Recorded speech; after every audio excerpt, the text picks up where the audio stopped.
was funny. We were actually going through my wife and I, part of our process, by the way, that's really served our marriage is we've done a lot of personal growth together.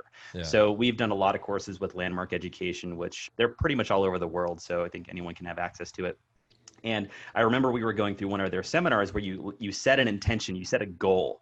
And this was actually before we were married, but we were pretty solid together. And I remember I was like, okay, my goal is to have a level 10 relationship. And I was like so committed. It was a 10-week long program. And I just went after it. And I made this list of what does a level 10 relationship look like? And I had all these things to do and things to say and questions, all questions to ask and how it would look. And by week 7 or 8, our relationship was terrible. It was just totally falling apart. And I remember being in that course, and I don't remember what was said, but I just had this epiphany. And John, I literally had this intention to create a level 10 relationship. And nowhere did I ever say, I wonder what level 10 looks like for Monica. Mm. And I actually asked her, I said, hey, what does level 10 look like to you? And then she said, well, let me tell you. And then she shared all this wisdom and all these things that I was doing that didn't even matter, but what you really cared about. And it was just like, oh my gosh, it's so simple. Because success to everybody looks different. But when you're in a relationship, you have to have that clarity for each other. What are your roles? What are you creating together?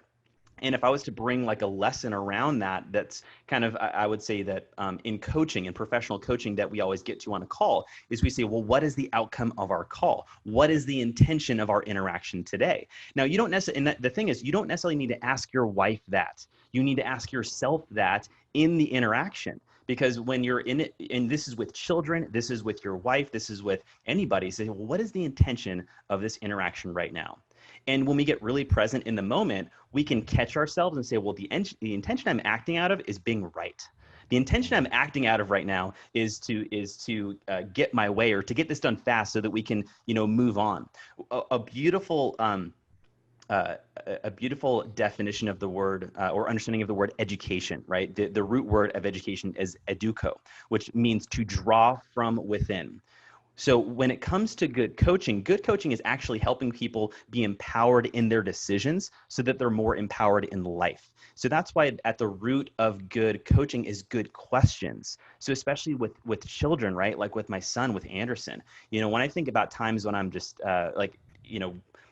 when I've not done it right and when I've done it well is for example, when he hits his brother, right? We've got a 3-year-old and a 5-year-old. So they're bickering constantly. And so invariably someone will hit the other or, they'll do something, they'll take a toy away or, usually it's the bigger one pushes him over. And I have to stop and, I've usually be like, don't hit your brother. But then what I've learned that actually is effective is when I say, hey, how would it feel for you if Rohn hit you? I wouldn't like that. Okay, so what do you think is the right thing to do right now?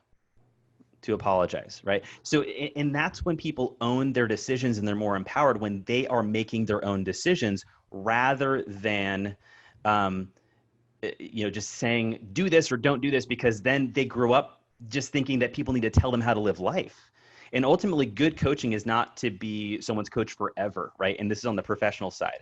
And I think as parents, especially as fathers, our goal shouldn't be that our kids need to come to us for every little thing that they need advice on. We want them to be empowered to be able to make decisions on their own and own those decisions.